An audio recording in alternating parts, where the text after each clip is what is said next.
nós alteramos a própria designação desta comunicação por referência a um livro recentemente publicado aí no Brasil, O Círculo, que corresponde a uma distopia que tem por referência uma empresa fictícia que seria a combinação da Google, do Facebook e da Amazon, que através de Big Data controla a vida das pessoas ponto por ponto. Aliás, os lemas do Círculo dizem tudo. Segredos são mentiras, partilhar dados é cuidar dos outros e, com grande força, privacidade é roubo. Eu quero, sobretudo, chamar-vos a atenção para uma nova realidade, uma realidade avassaladora, que já o está sendo na nossa vida, que é chamada Big Data. Eu apresento aqui ao lado a definição do grupo de trabalho do artigo 29 da União Europeia. É um grupo de trabalho que envolve os reguladores nacionais e também a Autoridade Europeia para a Proteção de Dados. Diz tratar-se de um conjunto de dados gigantescos detidos por empresas, governos, as organizações, que são extensivamente analisados usando algoritmos computacionais. A Big Data é hoje possível pela tecnologia, pelas autoestradas de informação, pela internet das coisas e proliferação de sensores e também, talvez sobretudo, pela computação em nuvem. Como afirma o próprio Fórum Económico Mundial, a informação Big Data é hoje um fator de produção ao lado do capital e do trabalho. Quer dizer, as atividades económicas, já neste momento, mas sobretudo no futuro, dependerão, na sua competitividade, do acesso a dados tratados desta forma. Aliás, a Big Data permite identificar tendências, indo muito mais além do que quaisquer métodos de base estatística. Da mesma forma, como estava dizendo, e se nos colocarmos só no setor privado, ela é relevante já no que toca não só ao marketing direto, mas também à publicidade comportamental em linha, às análises do comportamento através da navegação nas redes e, já há bastante tempo, no que se refere à informação de crédito no setor financeiro. E o que a Big Data possibilita é um controle permanente e integral sobre as pessoas. Nós estamos a ser sistematicamente monitorizados, temos dados que são conservados por tempo indeterminado, porque é a conservação dos dados e a nova utilização dos dados que permite obter valor e, mais ainda, torna viável o estabelecimento de perfis detalhados para cada pessoa. Quer dizer, nós passarmos a ser avaliados permanentemente com base em perfis e não por nós mesmos. E até nem sequer é viável uma anonimização reversível, nem depois da utilização de tecnologias de reforço da privacidade. Por outro lado, a Big Data implica meios de grande porte, meios técnicos, meios financeiros e meios humanos. O que leva a que existam grandes barreiras à entrada de novos concorrentes, também por efeito de rede, o que leva a que os atuais operadores tenham uma vantagem desproporcionada. E face a esta grande quantidade, qualidade de meios, a relação entre as pessoas e as organizações Big Data é abissal. Bom, face a esta realidade, coloca-se, quase citando Lenin, a pergunta que fazer. E o que poderá fazer, na minha perspectiva, a União Europeia. Existem, sinteticamente, duas alternativas. Ou contemporizar, aceitar o domínio técnico e económico e também político das organizações que, devido às conjunturas, são quase todas norte-americanas, quer dizer, o domínio económico dos Estados Unidos sobre a Europa. E é isso que, de certa forma, resulta do cinzentismo das conclusões do Conselho Europeu de outubro de 2013. E mais ainda, eu convido-os a ver as conclusões do advogado-geral Jaskinen no processo Google Spain de 25 de junho de 2013. As conclusões. Mas existe uma alternativa. Uma alternativa mais assertiva que passa por procurar regular as organizações Big Data, subordinando interesses económicos aos direitos fundamentais das pessoas. E é isso que resulta da tentativa de avançar para um regime mais intenso, mais atualizado, feita pela Comissão Europeia nas suas propostas de janeiro de 2012. Respectivamente, de um Regulamento Geral sobre Proteção de Dados e também de uma diretiva no que se refere à partilha de dados pelos setores da Polícia e da Justiça.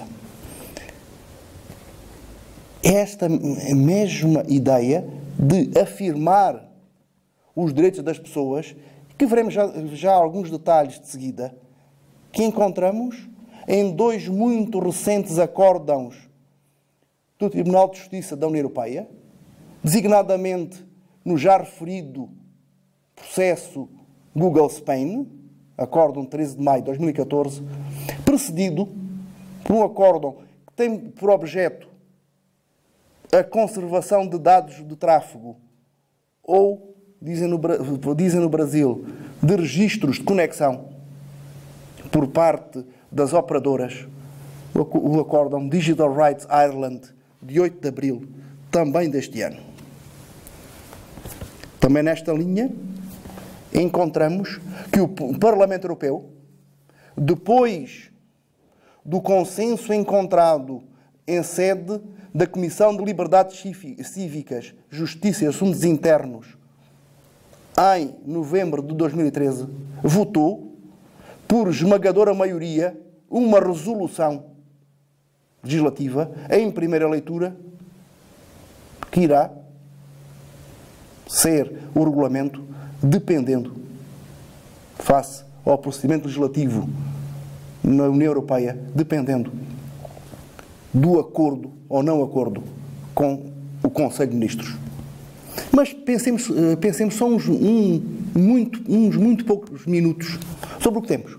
Ora, desde 1995, e também na sequência da Convenção 108 do Conselho da Europa, nós temos um microsistema centrado na diretiva, precisamente 95/46/CE, de 24 de outubro, relativa à proteção das pessoas singulares no que respeita ao tratamento de dados pessoais e à livre circulação desses dados, que é complementada por uma outra diretiva de 2002, alterada em 2009, sobre o tratamento de dados pessoais e a privacidade das comunicações eletrónicas, num regulamento de 2001,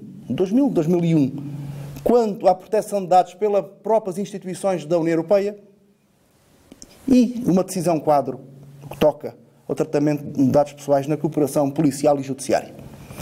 Recordar também a diretiva de 2006 sobre o tema que referi há pouco, a propósito da sentença Digital Rights Ireland, a diretiva sobre conservação de dados, que precisamente foi anulada por essa sentença.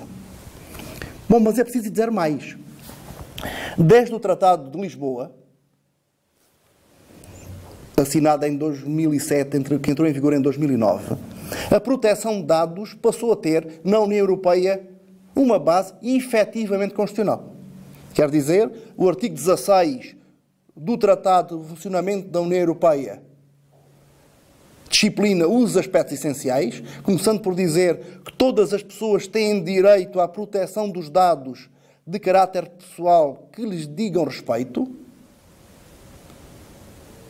E pensar no número 2 também, infine, aspecto essencial, que a observação dessas normas fica sujeita ao controle de autoridades independentes. Estas regras são reiteradas, reforçadas pelo artigo 8º da Carta dos Direitos Fundamentais da União Europeia. Bom, mas fiquemos com os conteúdos essenciais do regime geral da Diretiva de 1995. No que toca aos princípios de tratamento, feitos também como qualidade dos dados, acentuar o ter de tratar-se de um tratamento leal e ilícito, para finalidades determinadas explícitas e legítimas, não podendo depois ser desviados, adequados, pertinentes e não excessivos, exatos e, se necessário, atualizados. De mesma forma, conservados apenas durante o período necessário para a prossecução das finalidades para que foram recolhidos. Tenham em atenção que encontramos aqui, sempre, reiterado, um princípio de proporcionalidade, mas de proporcionalidade estrita, de recolha mínima de dados pelo menor tempo possível e, tendencialmente, não os utilizando. É que se somam direitos dos titulares. Direito a ser informado sobre o tratamento e as suas finalidades, direito de acesso, retificação e bloqueio de dados, se houver um tratamento ilícito, também de oposição ao tratamento de dados, oposição essa que constitui um direito potestativo no que se refere ao marketing direto, que referimos há pouco, e também, cruzando com as questões de Big Data, um direito de não sujeição a decisões individuais automatizadas. Isto é, todas as decisões que tenham por objeto um ser humano têm que ser humanas. Para além disso, temos um regime mais constringente para os dados sensíveis, para os dados ligados à saúde, às posições políticas, sindicais, religiosas, ou até os dados genéticos. Referi há pouco também a proposta de Regulamento Geral sobre Proteção de Dados. Trata-se de uma proposta de regulamento, já numa diretiva. O objetivo já não é harmonizar, mas sim uniformizar as disciplinas nos 28 Estados-membros da União Europeia e deixando só traços essenciais. Quando o regulamento entrar em vigor, se entrar em vigor nestes termos, o regime europeu passa explicitamente a aplicar-se em termos globais à internet. Aliás, aplica-se mesmo se o responsável pelo tratamento não estiver estabelecido no território da União, desde que se dirija explicitamente com a oferta de bens ou serviços a cidadãos europeus, ou se procurar controlar o seu comportamento. Quer dizer, Big Data entra aqui completamente. Aliás, quando se oferecem serviços, mesmo quando a contrapartida dos serviços sem informações a nosso respeito, encontramos, podemos dizer, perfeitamente, relações jurídicas de consumo. Para além desta nova amplitude territorial, temos um reforço na proposta dos princípios relativos ao tratamento. a explicitação do consentimento para um exercício consciente do direito à autodeterminação informacional, a manutenção de um regime próprio e reforçado para o tratamento de dados sensíveis, o que dificulta muito o processamento de Big Data, isto para além de uma acentuação dos direitos dos titulares dos dados. No que toca à informação pelos responsáveis pelo tratamento, informação tendencialmente prévia, no que se refere ao direito ao acesso aos dados, ao direito da retificação de dados inexatos, eventualmente através da própria internet. O que é mais polémico e o assunto sobre o qual não me deterei, o direito a ser esquecido e o direito ao apagamento, inclusive em sistemas para onde os dados tenham sido enviados por parte responsável pelo tratamento, o direito à portabilidade dos dados, apagando-os num sistema para levá-los para outro, um direito maior que o atual de oposição ao tratamento. E, permite-me falar um pouco mais, um direito de não ficar sujeito a uma medida tomada exclusivamente com base num tratamento automatizado dos dados. Agora, com uma especial atenção para os perfis. Mas o que ocorrerá se a proposta de regulamento geral ficar pelo caminho? Nomeadamente, se o Conselho de Ministros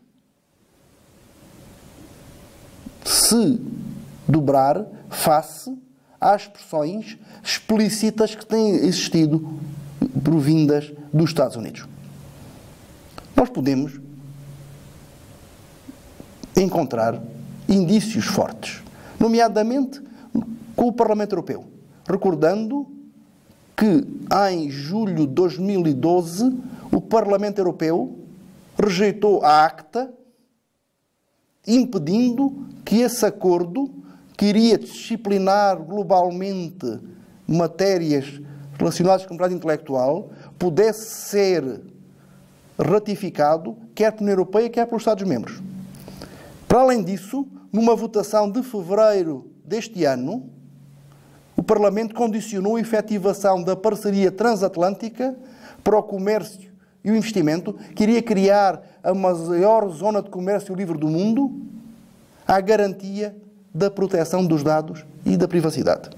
Também a nova Comissão Juncker, que entrou em funções no início de novembro, através do vice-presidente Ansip, veio referir, ainda no processo de audições perante o Parlamento Europeu, que caso os Estados Unidos não continuassem a vigiar as comunicações na Europa, quer dos Estados, quer das empresas, a Comissão Europeia poderia avançar para a suspensão do Acordo de 2000 sobre Safe Harbor, que permite às empresas europeias, que às empresas americanas atuarem no mercado europeu. Mas mais que isso, o Tribunal de Justiça da União Europeia, a meu ver, o mais relevante dos órgãos da União, nos já referidos acórdãos Digital Rights Ireland e Google Spain, assumiu uma orientação que leva a uma releitura atualista das fontes vigentes, com base nas novidades da tecnologia, na tecnologia de controle,